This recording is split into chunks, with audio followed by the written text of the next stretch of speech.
The Career Development Center is here to talk to you about Step 5 on your TypeFocus7 assessment. Before you get to Step 5, please make sure that you have completed Step 1 of your TypeFocus7 assessment and have completed the Personality, Interest, Skills, and Values assessment.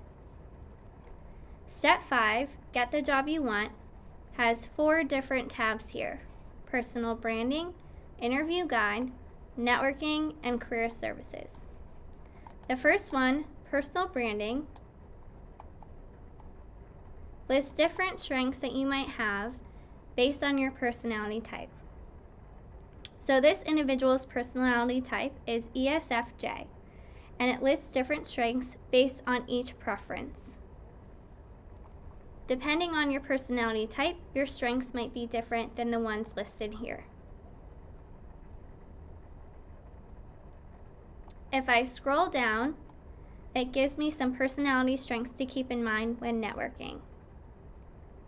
Again, your strengths might be different depending on your personality type. And at the bottom, you'll see Start an Interview Guide. If you want to start an interview guide, please click here. I'm going to scroll back up and click on the interview guide completed here.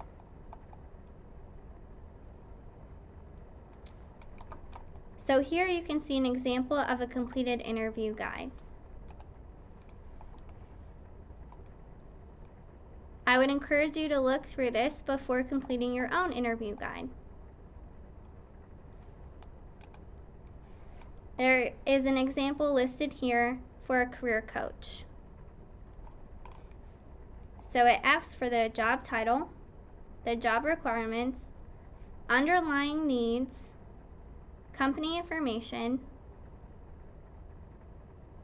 and then at the bottom you're going to give concrete examples that show that what your strengths are for each of your preferences. I have already filled out an example here. So for extroverts, their strengths are outgoing, energetic, involves people easily, handles change easily.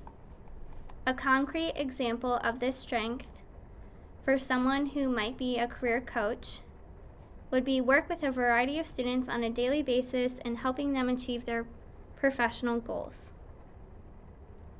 The next preference type is sensors, who are practical, realistic, pays attention to details, clear writing styles.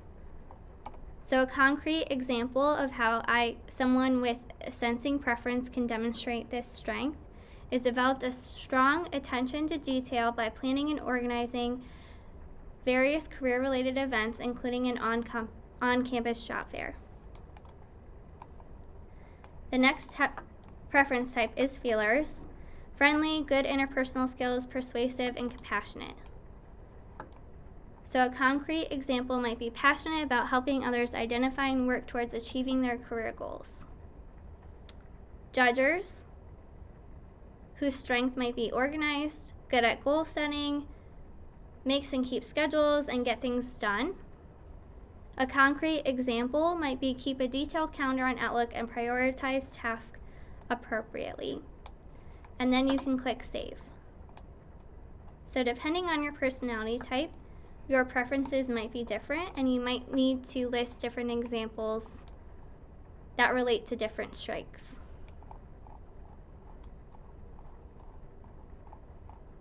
The next tab is networking. If you're looking into ways that you want to network, this is a good starting point. It helps you walk through different steps that you might want to take. The first one being identify people. So you might want to start with people you already know in your network. And then you can start with people who you are referred to. And then you can reach out to people who you don't know. Once you have identified individuals that you want to start networking with, these might be individuals that are in the career field that you're interested in pursuing, who might have a job that you might want in the future, or who might work for a company that you want to work for after graduation. If I click on phone script, it gives me examples of how I might want to word the conversation when reaching out to different individuals. So it lists a script for individuals you know, and then a script for those whom your networking contact suggested you call, and then for those you have not met before. The next one is build rapport. So this gives you tips on building rapport with individuals you are networking with.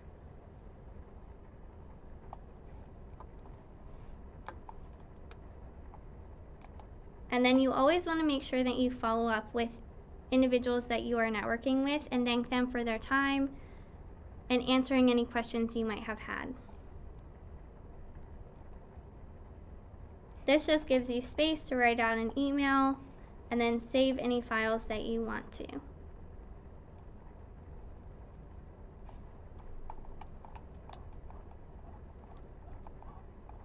The last tab is Career Services.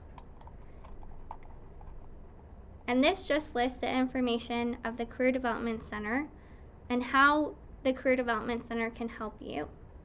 For example, they can review your assessment results, help you determine your major, help you find internships or co-op positions, review and critique your resume and/or cover letter, and help you improve your interview skills with a mock interview. The number is listed here as well as the email, and our office location is Kettler 109. And then you can find a link to our website for more information. So that is an overview of Step 5 on your TypeFocus7 assessment. If you have any questions in regards to the TypeFocus7 or in relation to Step 5, please don't hesitate to reach out to the Career Development Center. And thank you for your time and listening to this presentation.